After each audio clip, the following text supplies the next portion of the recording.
Malam ke-38. Malam telah tiba, dan Syahrazad kembali melanjutkan kisahnya. Khalifah Harun al-Rasyid berkata kepada Nuruddin, "Aku akan menulis surat kepada Sultan Muhammad bin Sulaiman al-Zaini. Jika dia membacanya, dia tidak akan berani menyakitimu." Nuruddin terkejut dan bertanya, "Bagaimana mungkin seorang nelayan seperti Anda menulis surat kepada seorang sultan?" Khalifah tersenyum dan menjawab, "Dulu, aku dan Sultan Muhammad pernah belajar di sekolah yang sama. Aku adalah guru pengawasnya. Waktu membuatnya menjadi sultan, sementara aku diuji menjadi nelayan. Tapi setiap kali aku menulis surat kepadanya, dia selalu memenuhi permintaanku." Nuruddin pun berkata, "Kalau begitu, tulislah surat itu." Khalifah segera menulis surat perintah yang tegas, meminta Sultan Muhammad untuk menyerahkan tahtanya kepada Nuruddin. Setelah selesai, surat itu diberikan kepada Nuruddin, yang kemudian menyimpannya di sorbannya dan berangkat ke Basra. Sementara itu, Ibrahim, penjaga taman, masih mengira bahwa Khalifah hanyalah nelayan. Ia marah dan berkata, "Kau sudah menipu kami dengan meminta 3 dinar untuk 2 ikan. Sekarang kau ingin membawa gadis ini juga." Mendengar itu, Khalifah memberi isyarat kepada pengawalnya, Masrur. Dalam sekejap, pakaian kerajaan dibawa dan Khalifah mengenakan jubah megahnya.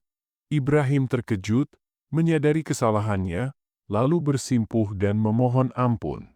Khalifah memaafkannya dan memerintahkan agar gadis itu dibawa ke istana. Sementara itu, Nuruddin telah tiba di Basra dan langsung menghadap Sultan Muhammad. Ia menyerahkan surat Khalifah. Begitu Sultan membaca surat itu, ia mencium kertas tersebut 3 kali dan berkata, "Aku mendengar dan patuh kepada sang Khalifah." Namun, Al-Mu'in, musuh lama Nuruddin, datang dan melihat surat itu. Dengan marah, ia merobek surat itu dan berkata, "Surat ini pasti palsu. Jika benar Khalifah mengangkatnya sebagai sultan, pasti dia akan mengirim pejabat penting, bukan hanya seorang pemuda." Sultan pun mulai ragu. Al-Mu'in lalu berkata, "Serahkan pemuda ini kepadaku. Aku akan membawanya ke Baghdad untuk membuktikan kebenarannya." Sultan setuju, dan Al-Mu'in menangkap Nuruddin, memerintahkan pengawalnya untuk memukulinya hingga pingsan, lalu memasukkannya ke dalam penjara. Di dalam penjara, kepala penjaga bernama Kutait merasa kasihan pada Nuruddin. Ia merawatnya dengan baik dan tidak menyiksanya. Namun, setelah 40 hari, Sultan Basra menerima hadiah dari Khalifah dan teringat akan Nuruddin. Al-Mu'in pun berkata, "Sudah waktunya pemuda ini dihukum mati." Rakyat Basra menangis mendengar kabar itu. Nuruddin yang berada di penjara berdoa kepada Tuhan agar keadilan berpihak padanya. Ia dibawa ke lapangan eksekusi, dan Al-Gojo bersiap mengayunkan pedang. Saat itu, tiba-tiba terdengar kegaduhan di kejauhan. Debu beterbangan, menandakan datangnya rombongan besar. Sultan dari jendela istana bertanya, "Apa yang terjadi?" Para pengawalnya segera memeriksa.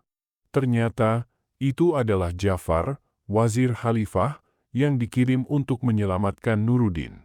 Sang Khalifah baru menyadari bahwa ia tidak mendapat kabar dari Nuruddin selama 30 hari. Hal ini terungkap saat Anis, gadis yang dijanjikan untuk dikirim ke Nuruddin, menangis kepada Khalifah, mengingatkannya akan janji itu. Mendengar tangis Anis, Khalifah segera mengutus Ja'far ke Basra. Saat Ja'far tiba, ia langsung menghentikan eksekusi dan menangkap Al-Mu'in serta Sultan Muhammad. Setelah 3 hari di Basra, mereka semua dibawa ke Baghdad. Sesampainya di Baghdad, Nuruddin menghadap Khalifah. Dengan marah, Khalifah berkata, "Ambil pedang ini dan hukum musuhmu." Namun, Al-Mu'in memohon, "Aku hanya berbuat sesuai sifatku. Sekarang, berbuatlah sesuai sifatmu."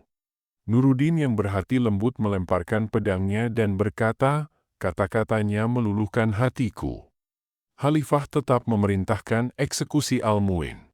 Dalam sekejap, hukuman itu dilaksanakan. Sebagai hadiah, Khalifah menawarkan Nuruddin tahta Basra, tetapi ia menolak.